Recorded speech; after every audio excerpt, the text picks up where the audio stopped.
a decision which way to go, Mandarin or Cantonese. I highly recommend do not disturb mode. Yeah? I highly recommend. Then it won't be online. It will be online. It just means people can't call you. Is that so? If you put on Do Not Disturb, We tried it once, but it's only not going to ring, but it's going to disturb the screen. it still disturbs. It's better to hear the ring than at least you know turn it off. No, it's here. It rings. We'll turn it off. Okay, my friends, let's rock and roll. This is the third in a series, the third and final class in the series where we're studying the Gemara of Masechet Sanhedrin.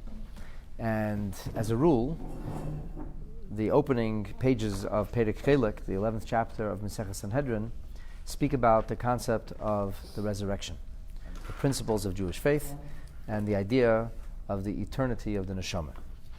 Now, there's a little bit of an interruption, but this is common with the Gemara. We go off what seems to be a tangent, where we have a record of 3 remarkable conversations between a Roman royal, the Caesar, who, as we have established, we believe to be Marcus Aurelius Antonius, and Rebbe Yehuda Hanassi, the redactor of the Mishna, one of the greatest sages of all time. And in our previous 2 classes, we talked about discussion A, we had discussion B.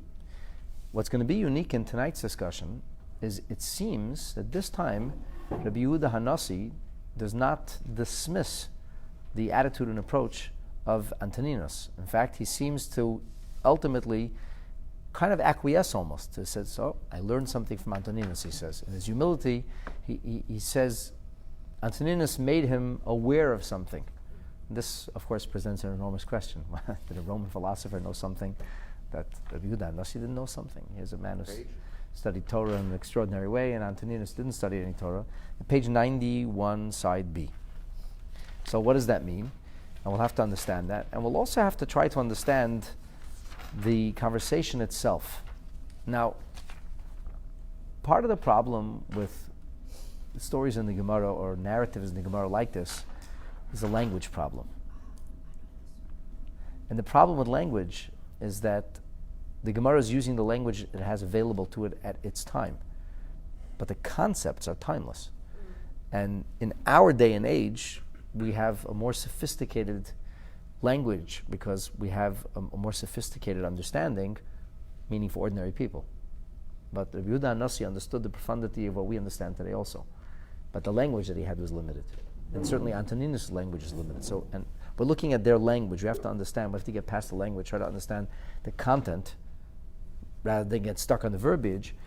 And the discussion, as the previous discussion on the surface, seems very just like strange or antiquated. And so with Hashem's help, hopefully we're going to be able to hammer something out and figure out the deeper meaning of this conversation and walk away inspired by an ancient conversation that has enormous relevance in today's day and age.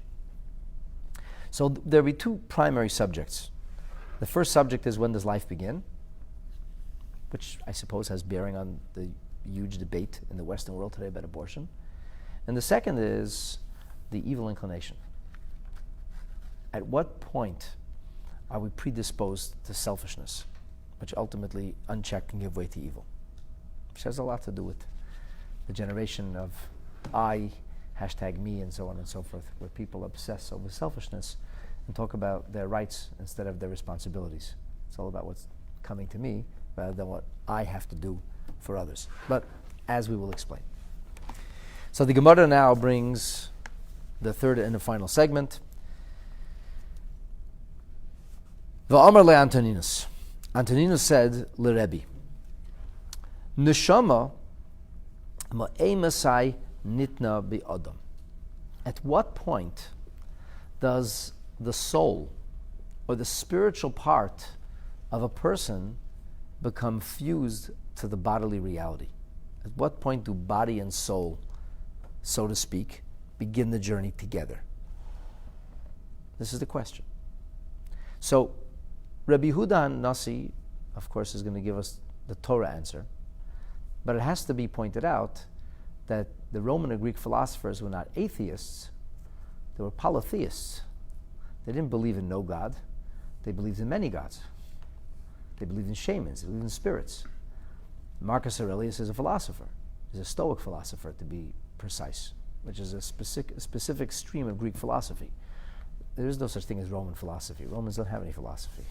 Romans just conquered Greece, and then were ideologically conquered by the Greeks, because when the Romans had brute force and they were able to crush the Greek Empire, they were enamored and very impressed with the Greek way of life and Greek wisdom, and they essentially became Greek. They adapted it. They didn't exactly. Yeah, so they adapted it. They made minor modifications. They called different names, but the ideas are primarily Greek. The Western world, as we know it today, is ultimately many generations in the process of what we call evolution, but it's evolving Greek philosophy. And the Greek philosophers are still the foundation of many, many of the ideas and ideals that Western people rally around. Of all the Roman emperors, this is the only one who actually ever wrote anything. Remember that most of the Roman emperors were brutes. They were not intelligent people necessarily, or certainly not learned or scholarly people. Marcus Aurelius was. His writings are read. Meditations is a book that's still read in universities today. The Greek emperors, the Greek kings, were very, very philosophically inclined, starting from Alexander, who was an absolute genius. Alexander was a private disciple of Aristotle.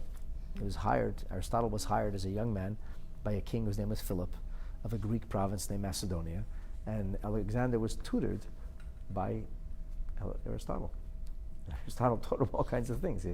He was a very powerful person, an amazing warrior, and a brilliant politician, but he was also a philosopher. So the Greeks, the Romans, the Roman and Greek mythology doesn't dismiss spirituality. It just embraces polytheistic spirituality. And the idea that if we can't dumb down spirituality and spirits and gods to fit into our kind of anthropomorphical existence, how will we relate to the gods?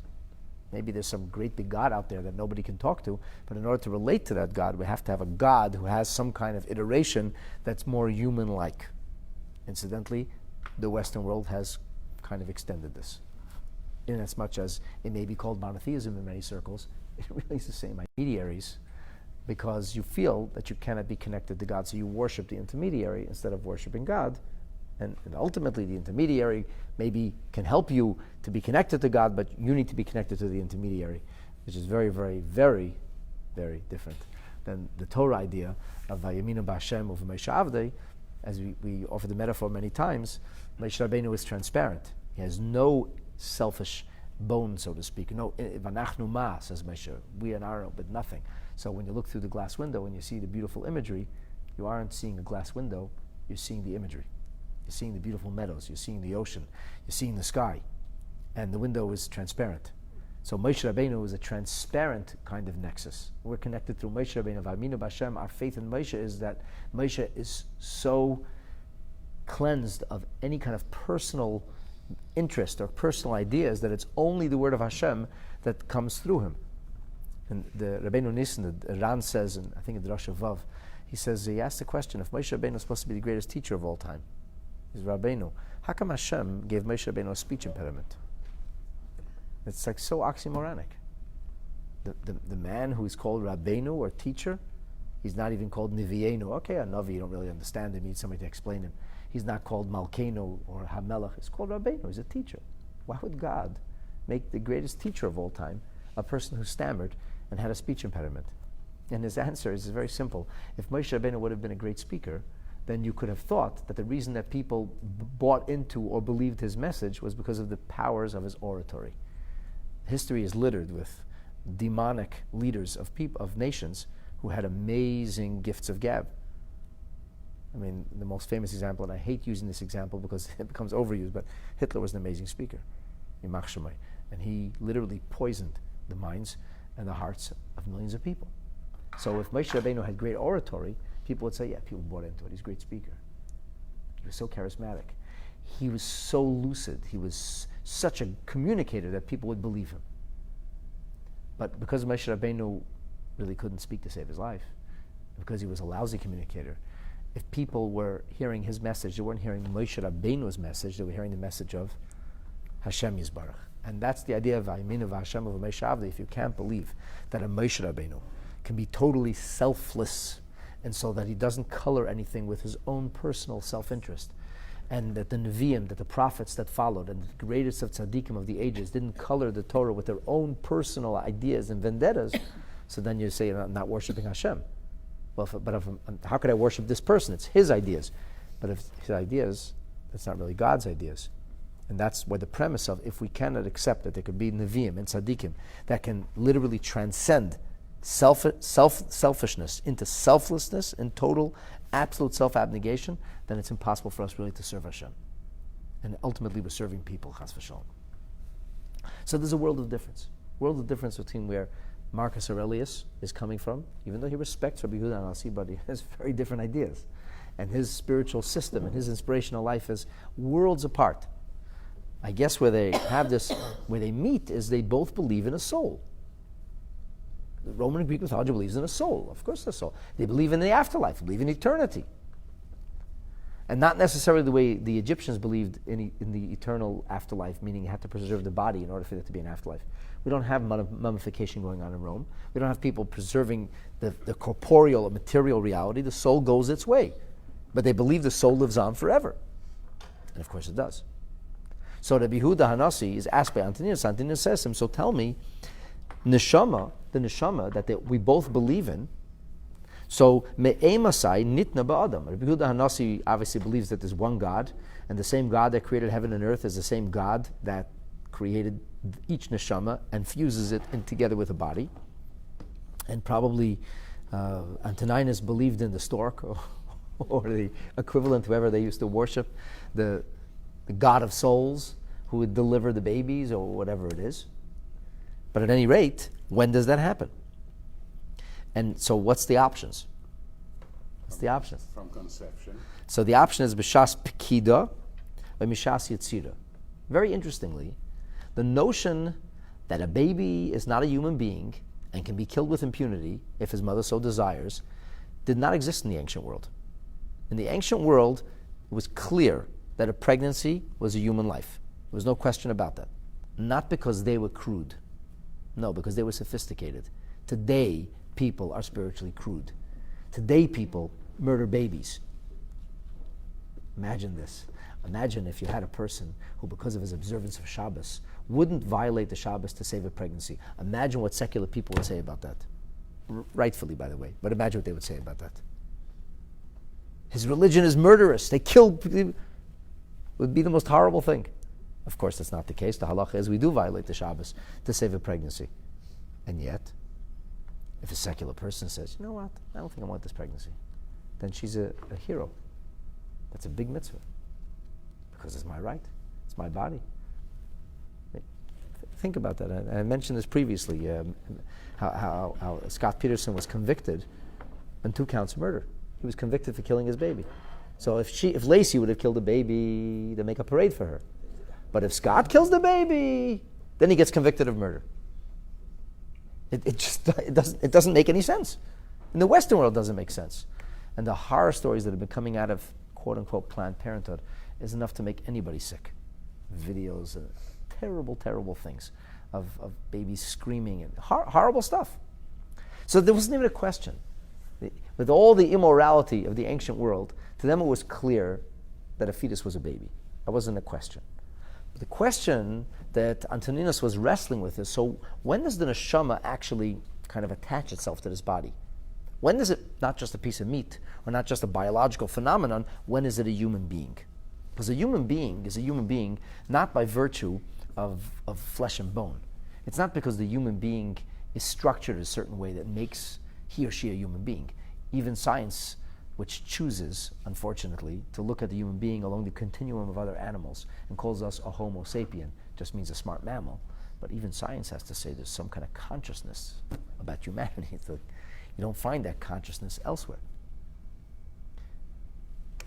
It's true that some animals look angry, and it's true that some animals look happy, but the truth is that they're neither angry nor happy. The smiling fish is not any happier than the angry eagle. It's not angrier than a smiley face on your iPhone. Or a sticker. It's just the way the features come across. And that's when we take try to superimpose anthropomorphology, if that's the right word, or over the animal kingdom, which is ridiculous. It's just not true. It's fraudulent. But a human being is human because he has consciousness, and we believe because he has a soul. So this is what Antonius says. So tell me, he says, when, from your perspective, does that happen? So Rabbi Yehuda responds to him. The two choices are b'shas pekida or b'shas yetzira. So I want to share with you what Rashi says now, and then I'll tell you what the Yad Ramah says. Rashi says that mishas pekida means misha shahamalach poikid hatipa. That's from the time that the malach, that the angel, kind of remembers or counts that drop of semen. That little drop. This is based on a medrash, and it's a Gemara in Maseches Nida. He brings it before the creator of heaven and earth, before the source of all space, God.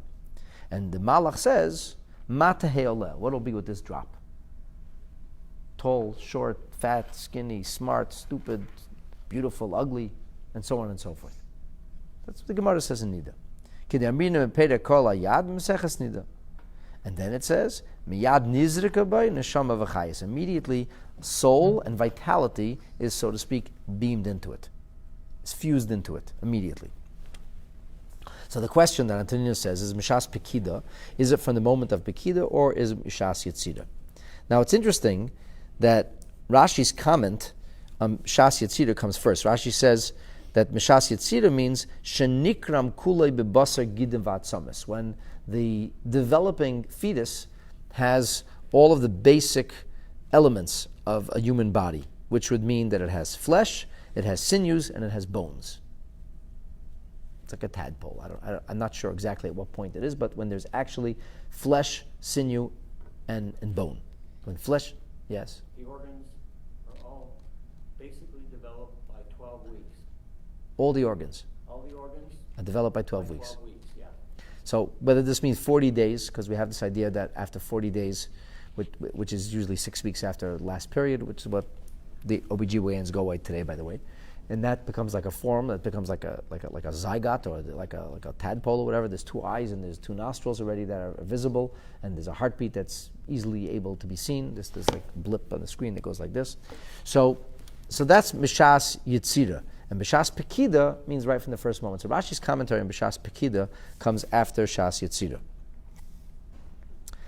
So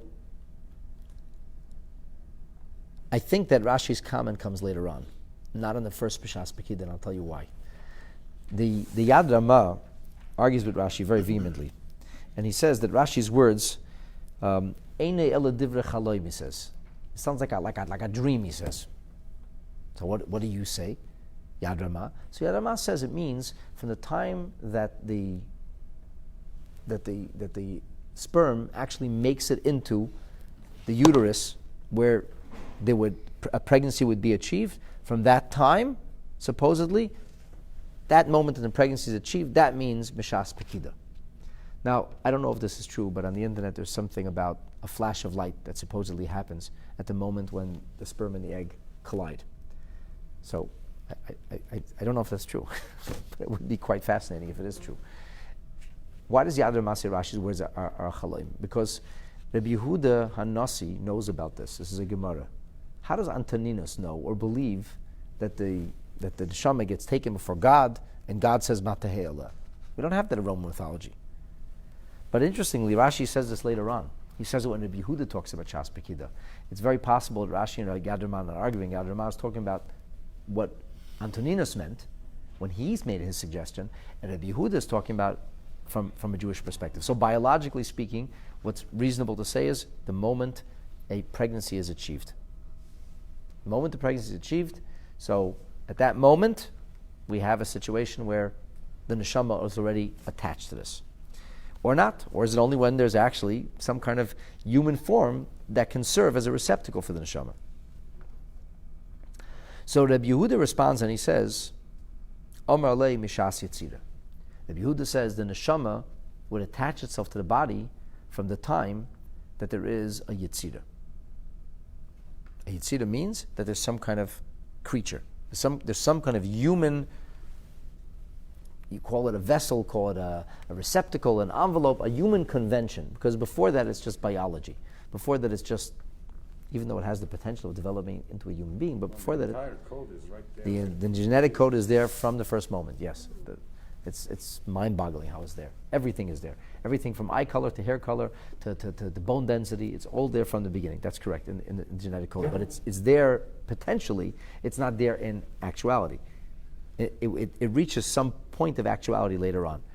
So the question then is, why would the Yehuda insist that it has to be Mishas Yitzira, not Mishas Pekida, especially since the Gemara in Nida seems to indicate Mishas Pekida. The Gemara itself seems to say that. And Rabbi Yehuda Hanasi actually seems to almost agree with Antonius later. So what was his first approach? Why did he first say B'Shas Yitzira, and why did he later amend and say, you know what, Antonius, you made me think again? And he comes back with a Torah response, as Rashi explains, that it's about a malach going before Hashem. So this has to be understood. How is it possible that Rabbi Yehuda Hanasi was influenced by a polytheist and he's a monotheist? Like, how did that work? So here's some very interesting food for thought with regard to this business that the neshama occupies the body at that later point. So the Maharal of Prague says like this. He says that the meaning of neshama beguf, a body and a soul, is that the body and the soul have some kind of relationship between the two.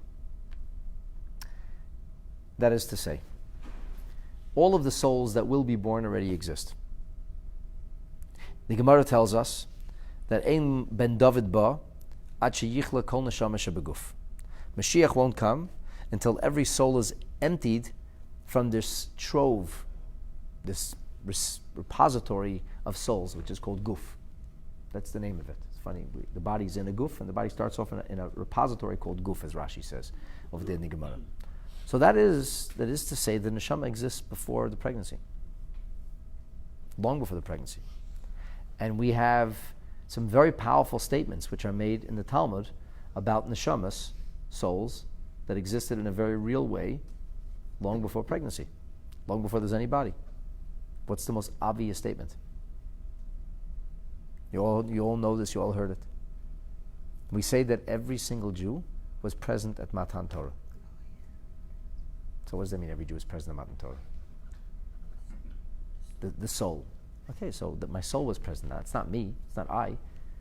So we have to say that all of these souls had some kind of envelope or convention that they existed in the physical realm. They were at Matan Torah. They weren't in a heavenly reality. They existed in some pre-iteration. There wasn't an actual body, just there was the few million Jews who had actual bodies who were alive at the time, but the rest of us were there in some kind of non-tangible physical way. Maybe we occupied something like radio waves. I can't tell you exactly what it is. Nobody knows with certainty. But it's not a joke when we say the neshamas were there. It's real. It's a real thing. The neshama was there. So my neshama, your neshama, all of our neshamas existed before. So it's not a question of when the neshama gets created. It's a question of when is the neshama connected to this specific body, which means that the neshama is able to function within the body. There's a very interesting mimer from the Friedrich Rebbe, where he talks about a notion which is originally Zoharic, but it's developed in very great detail in Shar HaGilgulim of the Kisvei Arizal, that says that sometimes neshamas that didn't fulfill their mission here in this earth, that they have to come back to planet Earth to finish something off. And that sometimes those neshamas are essentially trapped in the body of other forms of life. It could be mineral life, it could be vegetative life, or it could be animal life. There is this mystical idea that holy souls sometimes get trapped in a fish. There's sometimes that fish are more refined food. They're in the water always, which is the world's greatest mikveh. There is such an idea. There's such a concept. So the Friedrich Rebbe asks, what does that mean? What does it mean that a neshama is trapped in the body of a... What does it mean? Realistically. And why is it the punishment? And he says something very interesting. A human being, by his or her very definition, requires freedom and freedom of expression. We all crave freedom. We want to be free. No human being could ever be happy shackled from head to toe. No human being could ever be happy in solitary confinement, locked into a narrow space. In fact, when we talk about the idea of the opposite of Kedusha, what the opposite of holiness is, Mitzrayim, Klipa. What does Mitzrayim mean? Meitzarim, narrow straits. I'm squeezed. I'm not able to effectively express myself. So the concept of being stuck in a situation, is the greatest mental or emotional torture. Not to be able to express yourself. Not to be able to, so to speak, spread your wings. Every person wants to do that. And every baby, from the moment they can make noise, they express themselves, and then it's a continual form of expression until the child is actually able to express themselves. And children want freedom. A psychologist once told me that the first thing a baby does, and I noticed this with all my children after he told it to me, the first thing a baby does is push away. It's the first thing a baby does when they can actually do something. The baby just wants to be swaddled and hugged, He's not comfortable as you wrap him in these blankets and you hold him very tight. But that's when the baby has no mobility whatsoever. The first thing a baby can do, sometimes they like to be hugged, but they push away. They want their own space. And then that becomes the declaration of independence that every child makes at some point. Don't tell me what to do. I need to be a teenager. Forget about it. I want to be my own person.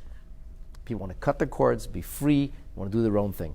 And as parents, we have to be able to do that. We have to try to guide our children and not try to stifle them. Stifling a child is not a smart thing to do. It's not a good thing to do. So when a neshama is stuck in the body of an animal, it's tremendous torture. Why? Because the neshama can't express itself. Can't express itself.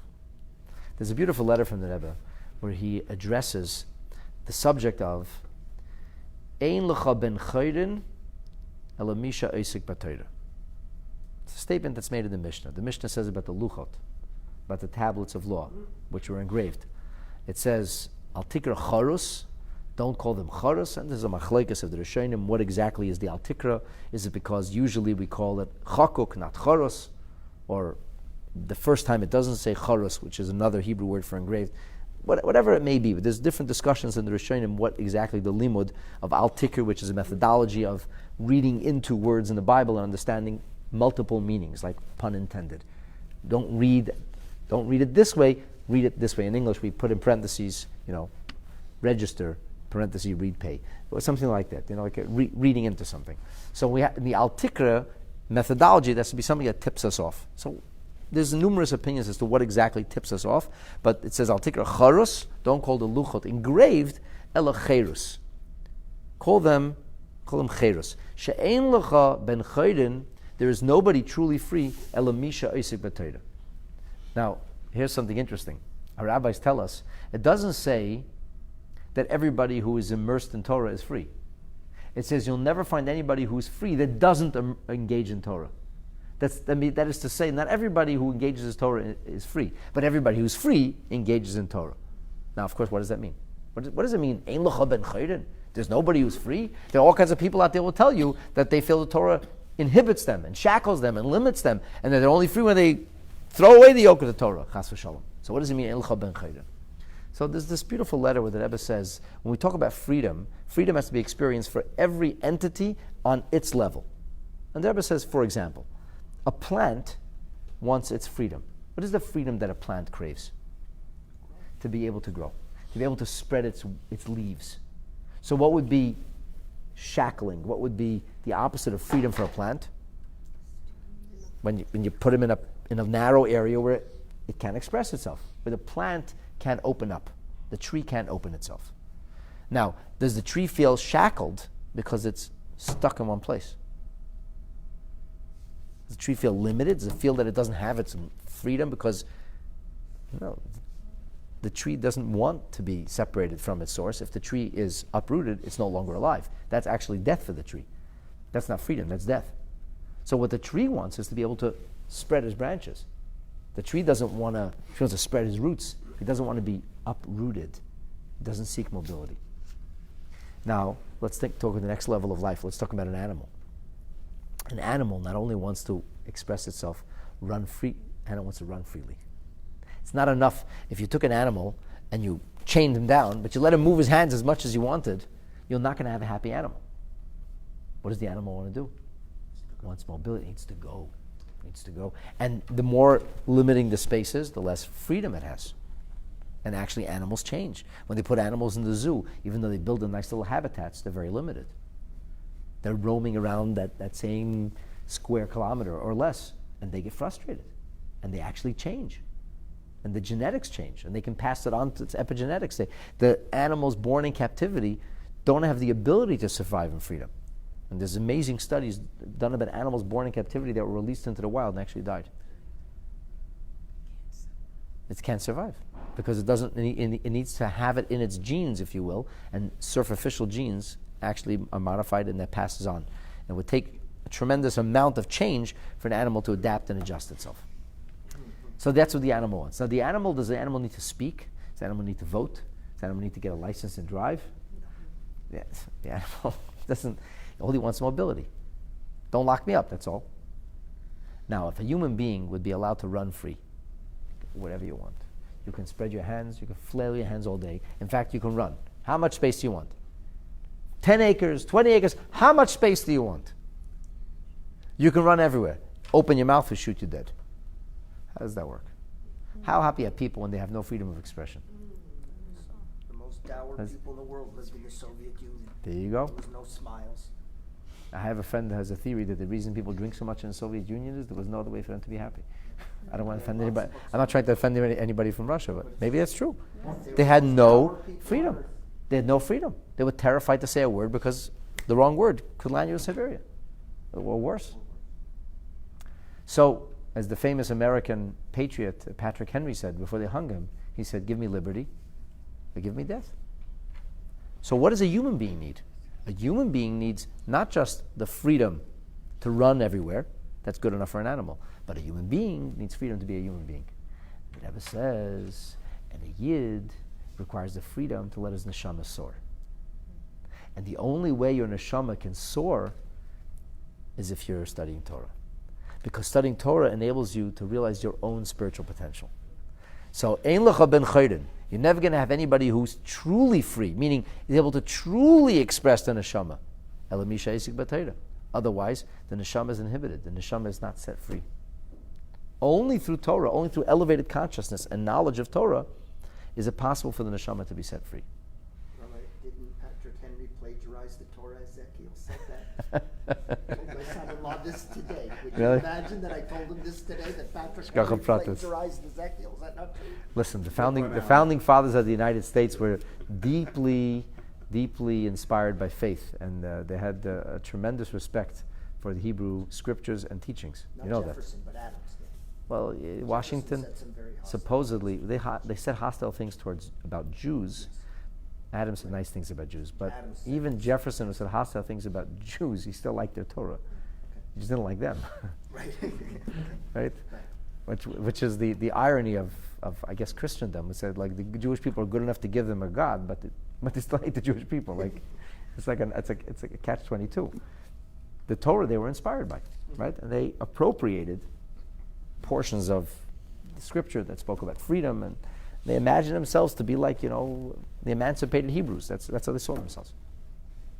Supposedly, Washington wanted to make Hebrew the official language of the United Colonies, of the 13 United Colonies. And they said, nah, it's probably not a good idea. Maybe they would have been able to communicate. Yeah, I think they communicated just fine. Anyway, here's the point they're trying to make. So the Friedrich Rebbe in this Maimer says that the reason that Gilgul is painful, the reason that reincarnation in an animal body is painful, is because it has no ability for expression. Not only speech, for not human interaction. So imagine being a human stuck in the body of a dog, a cat, a fish. You can't find happiness. The cat's very happy being a cat. The dog is happy being a dog. A person couldn't be happy being a dog. A person couldn't find joy in that. Interesting overlap was Hinduism. Everything comes to the Torah. It's just that everything gets taken in a different direction. Our neshamas could come back as an animal. A neshama could get stuck in a particular reality in order to achieve a certain atonement, to achieve a certain cleansing. What I wanted to hear tonight. Okay. Well, the good news is that we are alive and we should study Torah and do mitzvahs and be close to Hashem and not have any of these problems. That's the good news. So therefore the Maharal says the following. He says, what logic would there be to have a neshama attached to a conglomeration of cells? What would be the logic? What kind of joy would the neshama have being stuck, not even to a zygote, to cells? He said, if there's no human body, or you don't have the trappings of a human body, then you wouldn't have the accompanying trappings of human consciousness. And therefore, Rabbi Yehuda Nasi said, obviously it must be that for the neshama to be attached to the body, to the point that the neshama is influenced by the body. What happens to the body makes a difference to the neshama. The neshama is not impervious to the body's suffering. The neshama is not impervious to the body's death. There's a famous letter from Rav Moshe Feinstein of a man who wrote him that his mother had many, many miscarriages, lost many babies. And then finally he was born. And he was very lonely. He was the only child. And he wrote to Rav Moshe wanting to know if the babies who died had any connection to him. And those real lives. Very beautiful tshuva, very poignant, but also very, very scholarly. And Rav Moshe writes to him and demonstrates from a number of Gemaras that those lives were lives, and the neshamas are neshamas, and they will come back by Tchias HaMesim. And Rav Moshe writes to this fellow that when Mashiach will come and there'll be Tchias HaMesim, you'll be one of many siblings. You'll have a large family. This is not from a mystical. Rav Moshe's tshuvas are all exoteric. They're halacha based. On a halachic level, he says. So this is really the discussion here. My wife miscarried twins, so it's something to think that maybe The neshamas of babies who died, they will come back. They will come back. That's a real deal. But this is the question then. The question was not when does life begin per se in a very, very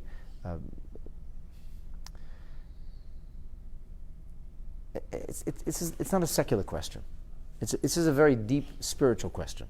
It's not just a moral question that people would wrestle with in the Western world today. It's deeper. The question is, when does body and soul when are they married together? When does the soul express itself through the body? Unless you say that the soul doesn't express itself through the body until the time of passing, until the time of birth, meaning when it actually gets born, let me remind all of you that there was a pregnant woman with twins whose name was Rivka. And when she would walk by houses of idolatry, one of the fetuses got very excited and began to express himself. He later grows up to be Esau. And then there was another fetus, she didn't know at the time, she thought she had one baby, who got very excited when they went by the yeshiva of Shem and Aver. And the neshama expressed itself. Who is that baby? Who is that fetus? Yaakov Avinu, Father Jacob. So then she goes to Shem, and Shem says, Shnei Goyim bevitnech, there's two nations, it's a multiple pregnancy, it's the first multiple pregnancy ever documented, and it's a very unique multiple pregnancy. Because in some ways they were identical. They sounded identical, they had the same voice. If they wouldn't have the same voice, then Yitzchak would have automatically known that Yaakov was Esau. Or Hakol kol Yaakov. Hakol kol Yaakov, Rashi says, does not mean the sound of the voice. He says it means the way he spoke. He spoke politely. The mannerism of speech, the polite. And why does Rashi have to say that? It's not literal. Literal is Hakol kol Yaakov.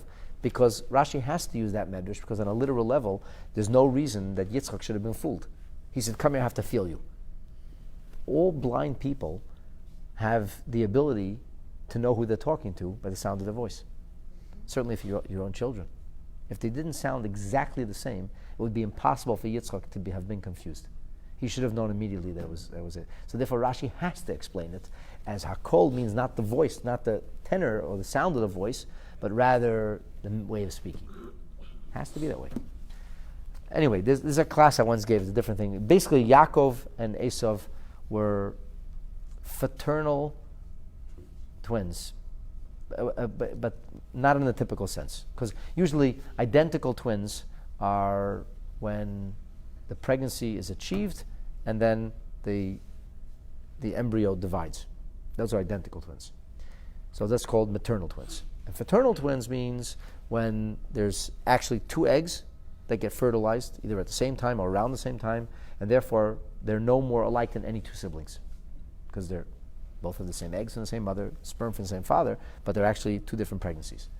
But there is a possibility, although it's extremely rare, there is a possibility of fraternal identical twins. And that's if the egg divides before fertilization, which has never been observed. Scientists have never observed it, but we have anecdotal evidence that it has to be the case. It happens 1 in a billion, but it could happen. There was a Sudanese woman in Germany who gave birth to identical twins. One was black and one was white. And the only way for them to be identical is if there was the same embryo. It was the same egg. And the reason that one turned black, it was a Guyanese woman was married to a German man. And the reason that one had black DNA, one had white skin DNA, could be because that came from the father, but for them to be identical, and they're identical. There's no other explanation for it, no other scientific explanation for it. Anyway, we digress. Going back to our point here, so Yaakov is expressing himself, and it's considered to be a holy expression. He's expressing himself in the womb. And Esav is expressing himself. As to the question, in that case, Esav had no freedom of choice. No, he did have freedom of choice. How did he have freedom of choice? If he was already predisposed towards idolatry. So the Rebbe explains this in the terminology of the Rambam, who writes in his preface to Pirkei Avot called Shmeina Prakim, where the Rambam says that there's two ways of serving Hashem. One way is in a straightforward fashion. In the Rambam's verbiage, he calls it a chassid ha'ma'ula, the perfectly pious one. And the other one is hamidgaber al yitzro, the person who overpowers his Yetzer Hara. So the Rebbe suggests that Esav was the potential mizgaber al yitzro. He had a huge Yetzer Hara. But because of that, he also had a huge Neshamah. And that's why Yitzchak desperately wanted Esav to be the one, because he understood that Esav has a higher Neshamah. But Rivka was more practical. She said he has a very high Neshamah, but he's never going to access it. And Rivka, of course, is right. But that's just now the whole subject of understanding the conundrum of Yaakov and Esav, the dispute of Yitzchak and Rivka, and how it gets resolved, and why Yaakov agrees to Rivka in the end. It's not just in the end he agrees fully. What happened there? That's another discussion. The point is that a big Yetzer Hara is a potential for great holiness. It's a potential for great holiness. It doesn't mean you have to be evil. It means you could be even better. It's like when you're on a bicycle. If you want to be able to make the bicycle go faster, what do you have to do? Pedal harder. You have to pedal harder. But if you don't have traction, if it's not hard to pedal, you can pedal as hard as you want. You're just spinning your wheels. So what do you have to do? You have to tighten, right? I don't know if the bikes still work like that. They still tighten they have like these the knobs on top. You tighten it. I have a knob today. When I drove a bicycle, they had just a lever there, right? So the 10-speed bike, the more you push the lever forward, the tighter it gets. The tighter the chain became, the harder you have to work. The harder you work, the faster it goes. So the Yetzer Hara actually is just really wound up. Point being then, we have clear biblical precedent for this notion that the body and soul had to have been together because, as the Maharal says, take a look. Rivka was concerned because the body, the Neshamah, was expressing itself. The Neshamah was expressing itself. So Rabbi Yehuda Hanasi's first take is, it has to be that the Neshamah is connected when there is some kind of convention, some envelope which is built in symmetry to receive the Neshamah. Otherwise, it wouldn't make any sense. Now, Antonius doesn't agree. What does Antonius say? So the Gemara says like this.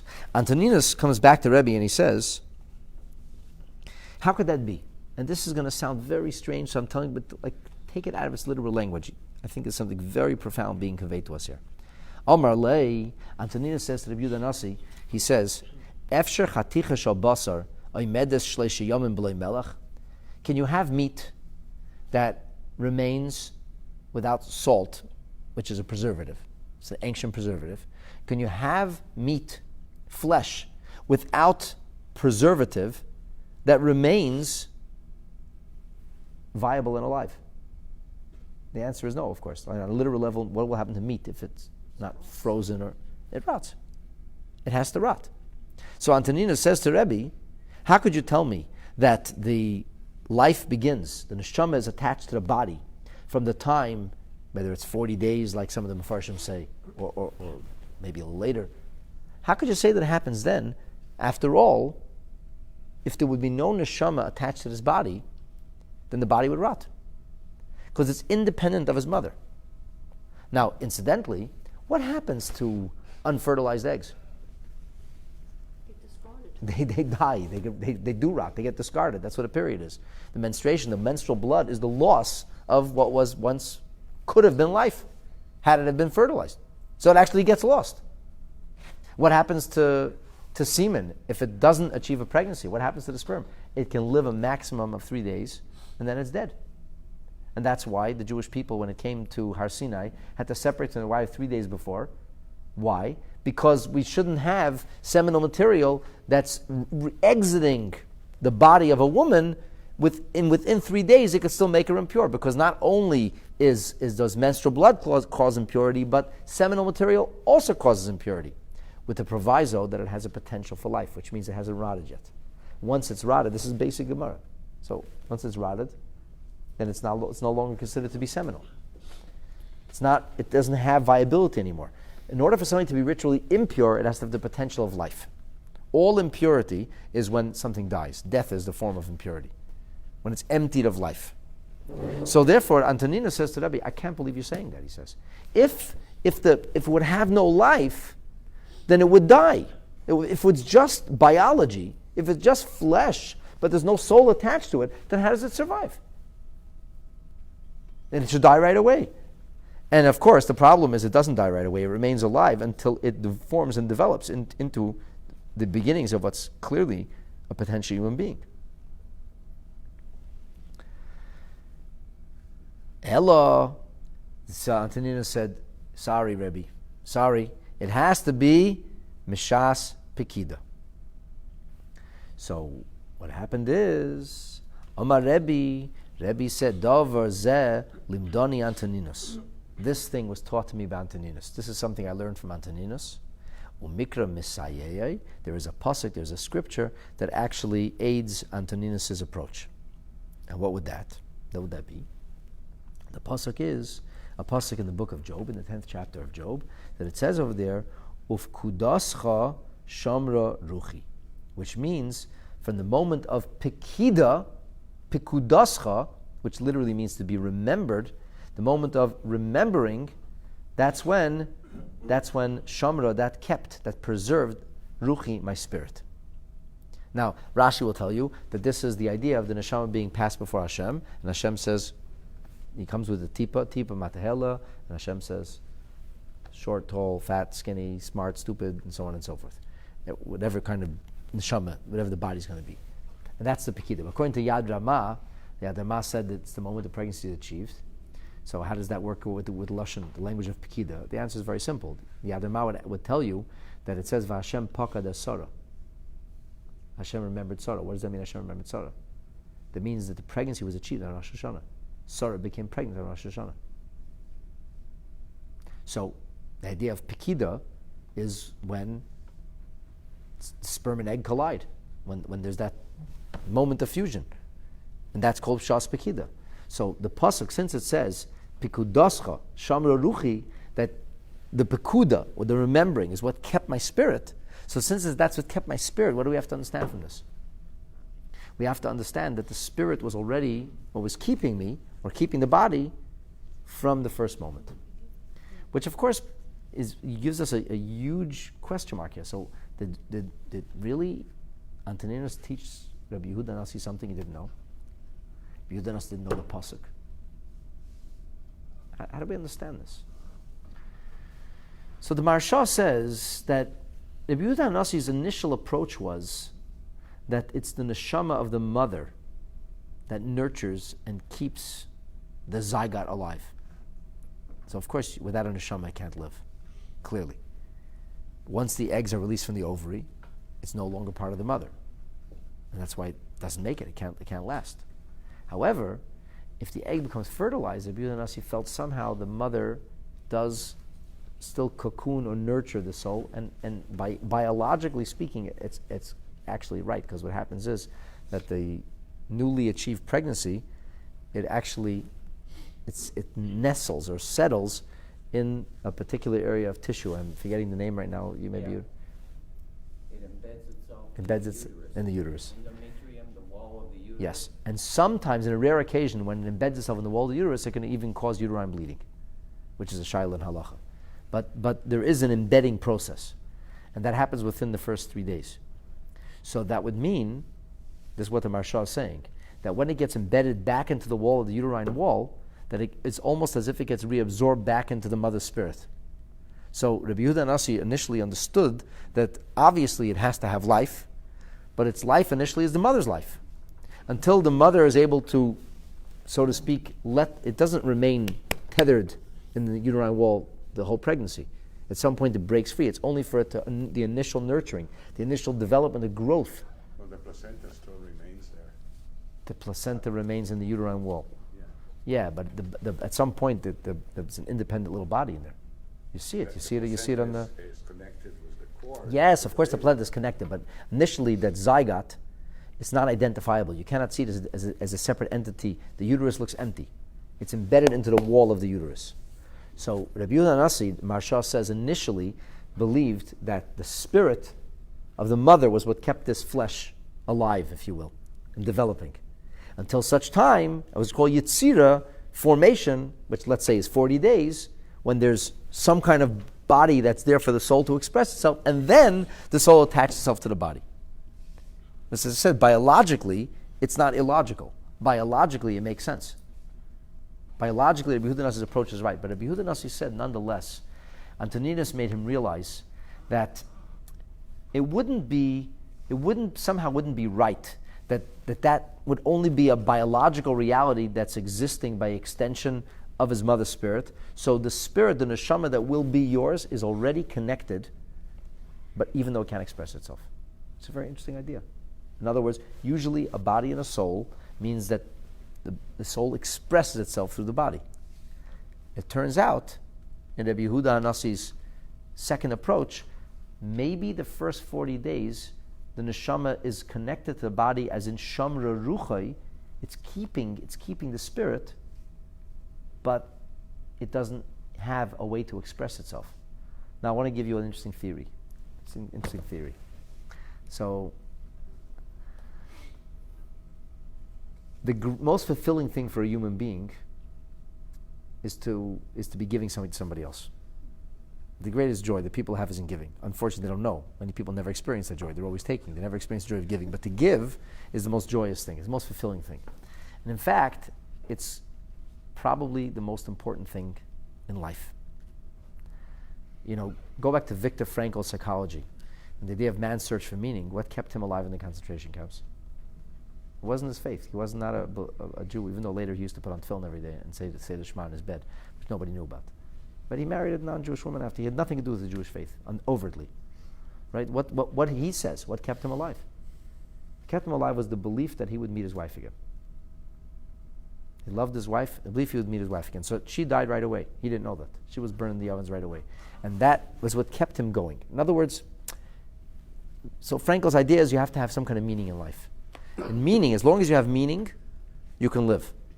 Right? That's really how he departs from Maslow's approach of hierarchy of needs. He says Maslow's wrong.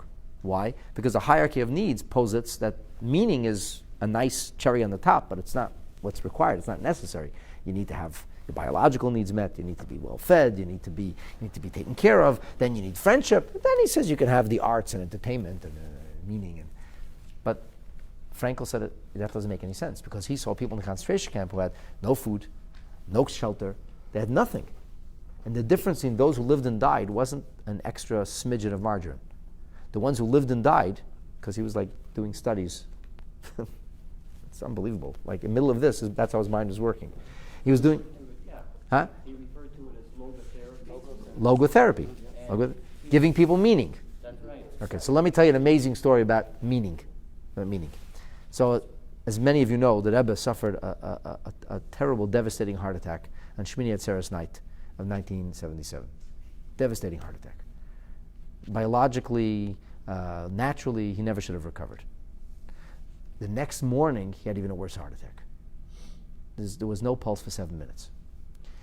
The Rebbe's doctor, only years later, after Gimel Tammuz, kind of started telling the truth that, at best, they said, the best, most optimistic imagination was he'd be up for 2-3 hours at a time.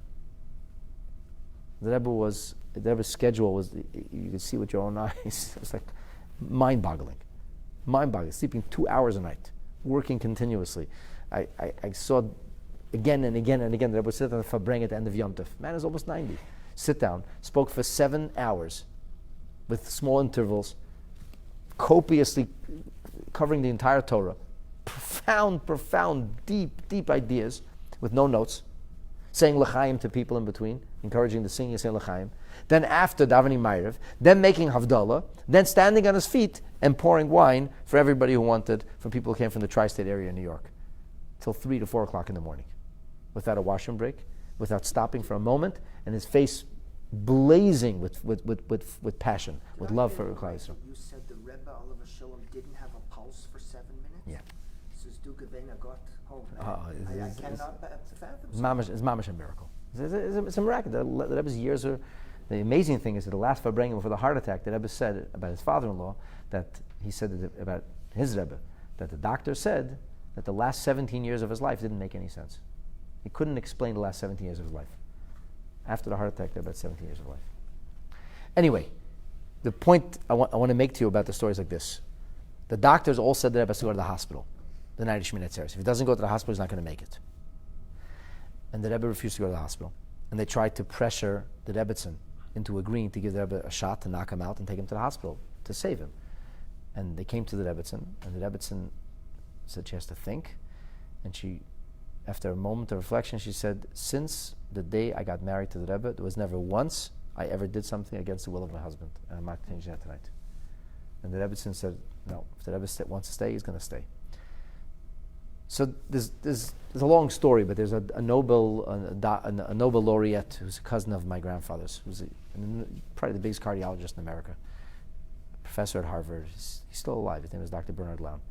And at the time, on Shmini Atzeres, he's not an observant Jew. He's almost 100 years old. At the time of Shmini Atzeres, he was in Russia, treating, what was his name? Not Kosygin, not Brezhnev, not Kosygin. There was the guy, the brains behind Brezhnev. No. It'll come to me in a moment. Khrushchev? Not Khrushchev. It was in the Brezhnev era, there was the brains of the Communist Party was not Brezhnev. His name will come to me in a minute. Anyway, he was treating him.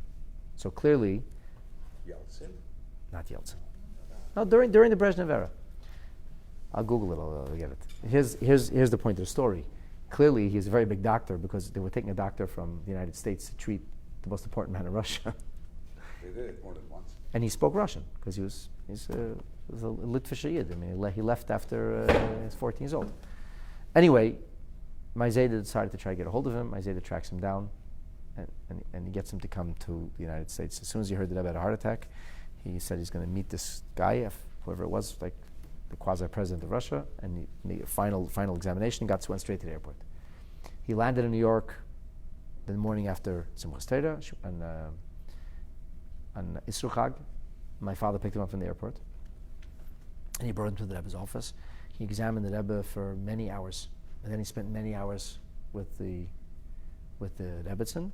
And then after, he came over to my grandfather's house to eat something and to, So one of the things that he told my father and my grandfather, the family then, he said, this man is an unbelievable genius. He was just so blown away. One of the things he kept saying is, he said that, and I'm not saying in his words, but the content of it was, that had the Rebbe gone to the hospital, he wouldn't have made it.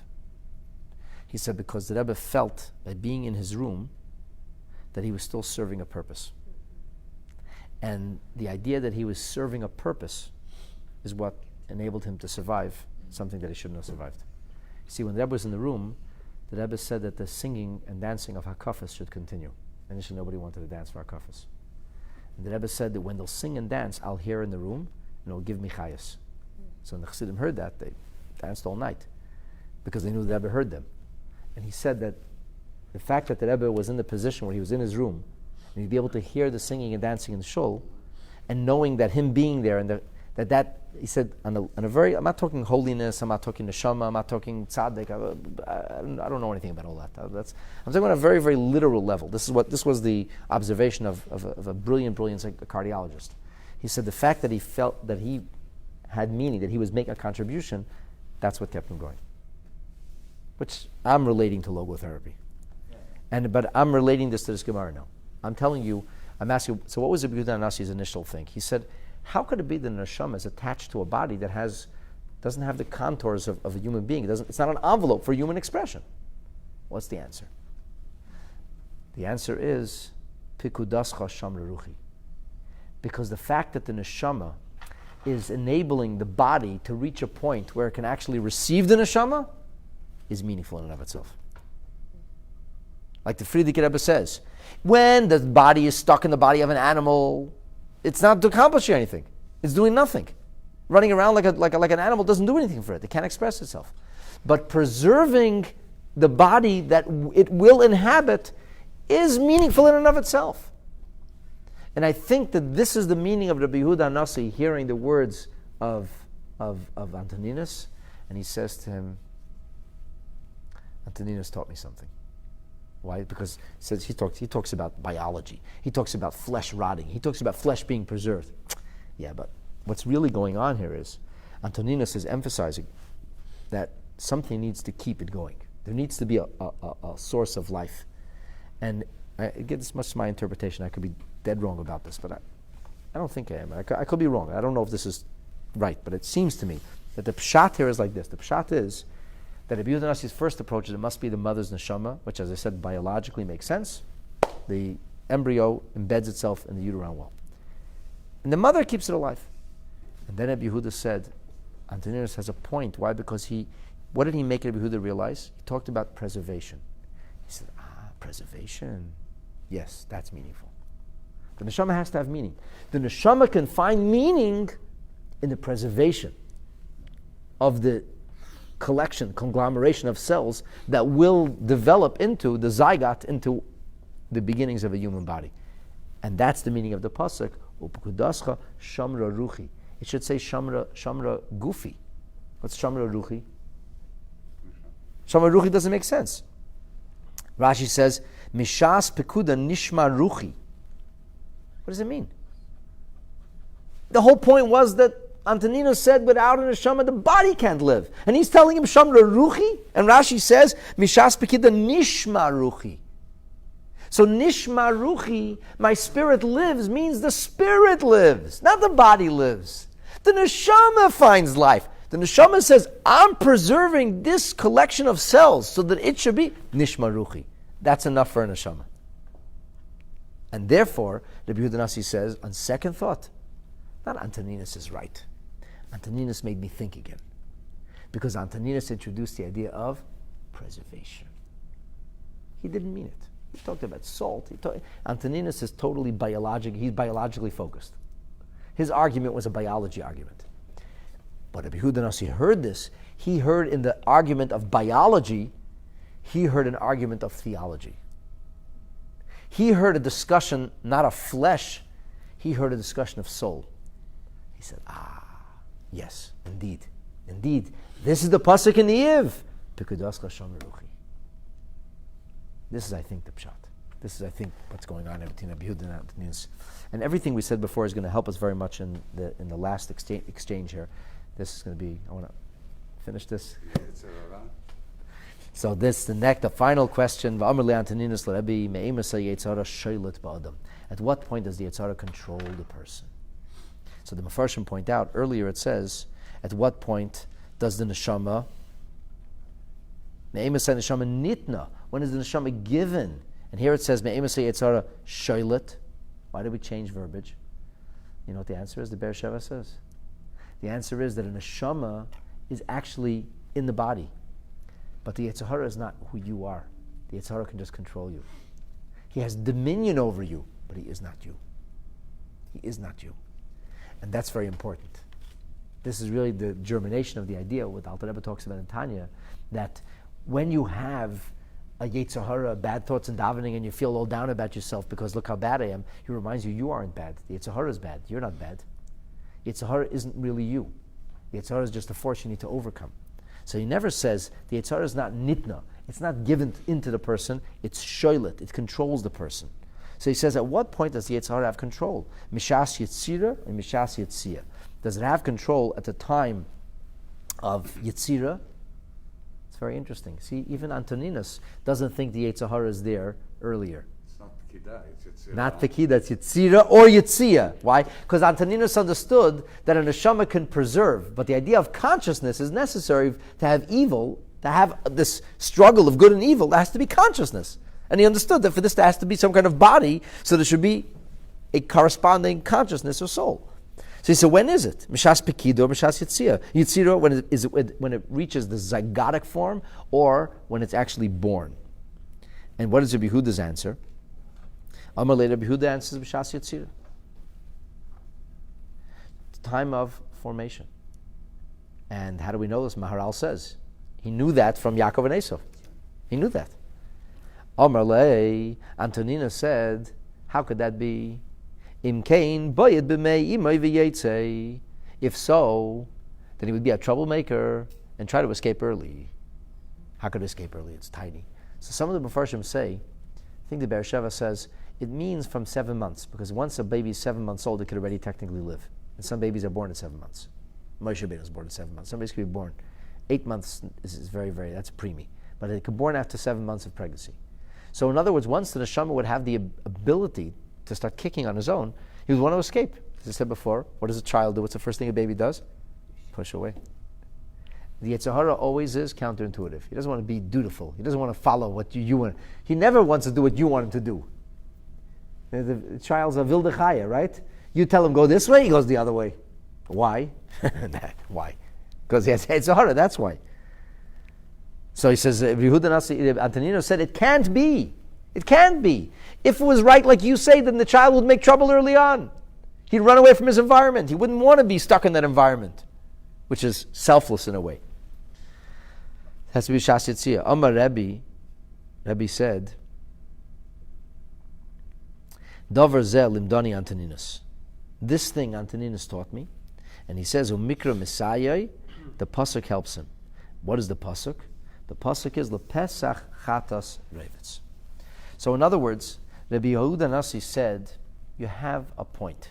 You have a point. Now, how could Rabbi Yehuda Nasi have a point? We have Yaakov and Esau. He knows he doesn't have a point. He doesn't say have a point. He says there's levels of shlita, levels of control. He says the Yetzer Hara in its full-blown sense, to really do a sin, it needs to go on its own. It needs to be separate. And that's even though the pasuk literally, Lepesach Chatas Revetz, literally means at the grave, the Yetzer Hara is still dancing. A person could be, the Gemara tells a story of people who were at a funeral and they were sinning. So you could see it, sin even in the moment of the profoundest level of memento mori, of reminder of mortality. You're staring death in the face. A person could still sin. A person could still behave inappropriately. The Gemara over there discusses the idea of yichud, that men and women shouldn't be in seclusion. It talks about a woman had to bury a baby and there was a sin. Even in such a moment. So there could always be sin. The Yetzer Hara never sleeps. That's the literal meaning. But the figurative meaning is Lepesach means at the door of the womb, when it's exiting the womb. That means the moment the baby is starting to leave the womb, that moment, the Yetzer Hara is there already. So that means the Yetzer Hara, the actual shlita, the full control of doing an actual Aveda, that would have to happen later on. You see, so what does this mean before? Before it means the baby, there is a Yetzer Hara, but it doesn't really shoylet. It doesn't really have full control. And Antoninos was emphasizing shlita. Rabbi Yehuda Nasi first heard connection. But he said, no. If it was shoylet, if the Yetzer Hara could win, and the Yetzer Hara does win sometimes, unfortunately, then babies would do crazy things. Babies do. But the baby would push himself out sooner. So the Rebbe Nasi says, you have a point. And the point is about the word shlita. There's a Gemara that tells us about a woman who was pregnant and she began to crave food, terrible cravings for food on Yom Kippur. They said, what should we do? And they said, tell her, whisper in her ear that it's Yom Kippur. And they whispered in her ear it's Yom Kippur. And if my memory doesn't fail me, this baby grew up to be Rav Yochanan, the great sage of the Jewish people. And then there's another story about a big sinner, his name was Shabtai, and they whispered in Yom Kippur, and the woman still was going into convulsions, and she had to eat on Yom Kippur, and this baby was born, and it wasn't a good situation. No. Shabtai was talking to Gemara, who made trouble in the Beis HaMikdash. So the point is that there is like an issue of Yetzer Hara before. And like Maharal says, we see it with Yaakov and Esau, right? But the question is, does it really have control? It can have an impulse. The Be'er Sheva explains the idea of Yaakov and Esau, that he wasn't really sinning. He says, Esau was just his nature, so his nature got the better of him. And Yaakov had a preponderance to studiousness and study, so he was somehow aware of it, he became excited by it. But being excited by it is not the same as a craving and an urge and a lust to sin. It's not one and the same. So the truth is, Rebbe Yehuda says it doesn't change his mind. His ideas, the Torah ideas are that the Yetzer Hara is connected from the time when the Neshamah is there, the Yetzer Hara is connected. But shlita, which means to actually get into sin, no fetus has ever sinned. No fetus has ever sinned. A baby could already be, the Yetzer Hara is already there. It's very interesting that science does back that up, because the Yetzer Hara really is referred to as the electrophysiology of the brain, as opposed to the identity of the self. Two separate entities. So let me repeat that to see if I understand. You're telling me that science backs up the idea of a Yetzer Hara and the Yetzer Tov, and you call the Yetzer Hara the electro? Yeah. What do you call it? Electrophysiology is the Yetzer Hara in your opinion, and the Yetzer Tov is? The electrophysiology of the brain as a physiological entity, as opposed to the identity of the individual as an individual. So the electrophysiology is the urge for, or lust and craving for... Electrophysiology refers to the misfirings of the brain. Misfirings of the brain. In other words, the brain, once the cells form linkage between the different parts, there's all kinds of misfires that are going on, but the power to become actualized in the form of behavior is only realized after birth, just about the time after delivery. Amazing that you're saying this. Why is it amazing? Because I just remembered now, one of the Mefarshim say that the difference between the Yetzer Hara before and after is one is bekoyach and one is in machshava, on a consciousness level, and the other is in maisa, in action. And what you're telling me that physiologically, that there's electrophysiological misfiring that occurs in a fetus, That's right. but it's not behavioral. Right. The behavioral can only take place after birth. So there you go. That's exactly. So what, Professor, what you're telling me is that the Gemara is perfectly lined up with what modern science today has discovered about giving it with the fancy terminology, but basically that's the discussion. So this was the discussion between Rebbe Yehuda and the Rebbe. And I would just finish by saying, I don't think Rebbe Yehuda learned Torah from Rebbe, but in Rebbe Yehuda's humility, he listened carefully to Antonius' words, and Antonius' words were able to help him focus in a direction to have a deeper realization and a deeper understanding of the Torah principles and concepts that he had known even previously. And of course, the Mishna says, Mikol Malam De'eskalti, you can learn from everybody. And here, Rabbi Yehuda Nasi was able to learn something from his conversations with the Caesar, with Marcus Aurelius. And listen, the upshot of all this is, it's very fascinating. It's fascinating how an ancient discussion has perfect relevance for today. And needless to say, the notion of abortion has to be patently wrong. Now, the truth is that before a zygote forms, in halacha, that's not called abortion. So really, Rabbi Yehuda Nasi's words remain, the neshama has a connection but it's not called abortion. Killing a fetus is only later on, once a fetus forms, that's when it's actually called killing a fetus, and that's when, according to Torah, the Neshamah and the body actually have a connection, and that the loss of that connection would be considered a death of sorts. And this, my friends, concludes the Caesar and the Rebbe. This is our final thing. Bruchim Tiyad. Okay. Thanks for joining. Sei gesund. Leila Tov. I called you, was trying to get a minyan for Mincha. We didn't get a minyan for Mincha.